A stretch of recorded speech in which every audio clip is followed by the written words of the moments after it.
Hello viewer, কেমন আছেন সবাই? আশা করি সবাই ভালো আছেন। এখন আমি আপনাদের সাথে শেয়ার করব কিভাবে আপনি আপনার উইন্ডোজ 11 ডেস্কটপ বা ল্যাপটপে টাস্কবারকে অটো হাইড এনেবল অথবা ডিসেবল করবেন।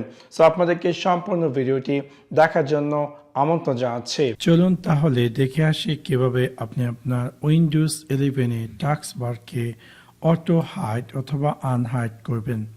সেই কাজটি করার জন্য আপনি আপনার উইন্ডোজ 11 এ স্টার্ট মেনুতে গিয়ে রাইট ক্লিক করুন অ্যান্ড দেন ক্লিক করুন সেটিংসে ক্লিক করার পর বাম দিকে আপনি পেয়ে যাবেন পার্সোনালাইজেশন এবং ডান দিকে আপনি পেয়ে যাবেন টাস্কবারে ক্লিক করার পর আপনি একদম নিচে পেয়ে যাবেন টাস্কবার বিহেভিয়ার এবং দেন এখানে পেয়ে যাচ্ছেন automatically hide the taskbar. So আমি যদি এটিতে ক্লিক করি দেখতে পারবো যে আমার এই টাস্কবারটি অটোমেটিকলি হাইড হয়ে গেছে। এখন যদি আমি আমার মাউসটিকে নিচের দিকে আসি তাহলে সেটা পুনরায় অ্যাপিয়ার করবে। সেভাবে খুব সহজে আপনি চাইলে আপনার উইন্ডোজ এনিওয়েলে অটোমেটিকলি টাস্কবার হাইড করতে পারেন।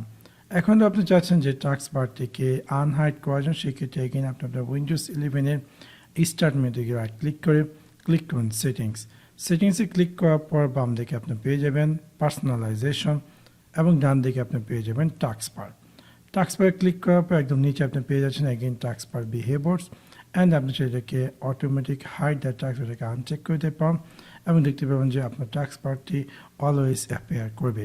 সো এবার খুব সহজে আপনি চাইলে আপনার উইন্ডোজ 11-এ টাস্কবার হাইড অথবা আনহাইড করতে পারেন। সো আশা করি আপনাদের ভিডিওটি ভালো লেগেছে। যদি ভিডিওটি ভালো লেগে থাকে অবশ্যই লাইক এবং শেয়ার করতে ভুলবেন না। Thanks for watching my video. See you next one. Piece.